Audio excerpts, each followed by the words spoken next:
It is official. Joe Biden is now the Democratic nominee for the President of the United States. The former vice president and his wife, Jill, celebrated at a school where she used to teach in Delaware following a virtual roll call. They were surprised by their grandchildren, who threw streamers at them. CBS News political correspondent Ed O'Keefe is in Wilmington, Delaware, with a recap of night 2. Delaware is proud to cast its 32 votes for our favorite son and our next president. Our friend, Delaware's Joe Biden. A roll call like no other last night as Democrats from Maine to the Northern Mariana Islands, Georgia to Guam, Washington, D.C. to Washington State officially nominated Joe Biden. The former vice president and his wife Jill celebrated with their grandchildren at a Wilmington, Delaware high school, where Jill once taught. It was there that she later spoke on behalf of her husband and acknowledged that many teachers like her are struggling with how to work during the pandemic. You can hear the anxiety that echoes down empty hallways. Biden said her husband would carry the nation forward in its time of need. How do you make a broken family whole? The same way you make a nation whole. With love and understanding, and with small acts of kindness. Mr. Biden has called himself a bridge to the future of the Democratic Party, and the night highlighted rising stars. In every election, we choose how we will create a more perfect union.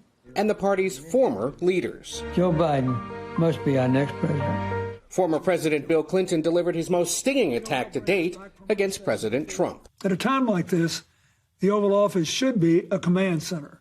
Instead, it's a storm center. There's only chaos. Just one thing never changes: his determination to deny responsibility and shift the blame. And yet again, Democrats gave airtime to Republicans, like former Secretary of State Colin Powell. With Joe Biden in the White House, you will never doubt that he will stand with our friends and stand up to our adversaries, never the other way around.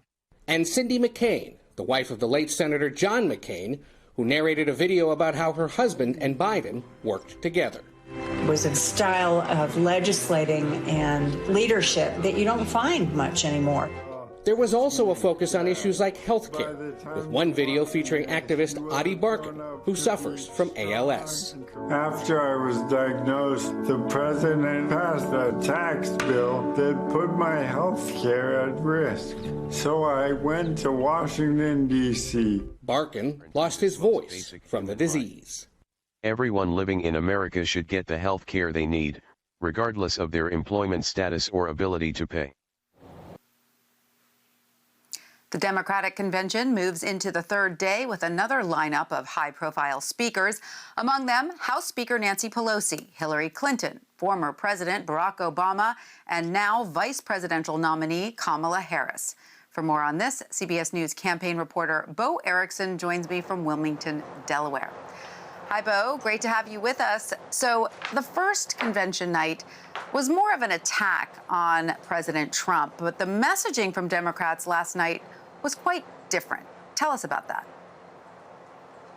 Hi, Tanya. So back in the primary campaign, Joe Biden had a bench full of endorsers, a lot of people from his past, a lot of congressional members, and their big message was, "We know Joe." That's the message that we saw last night in the convention as well, and it mostly came from two groups, and we heard a little bit in the package there. That first group is the people who are trying to humanize him as a family man, most notably his wife, Dr. Jill Biden. They talked about their relationship. And then we saw repeatedly his grandchildren that were also there celebrating with him, wearing masks. He has talked and tried to connect with older voters throughout the pandemic about missing your grandchildren and how painful that is for him as well. And then that other group that I just want to mention is the old guard came out to say that they know Joe too, and they are endorsing him for the job.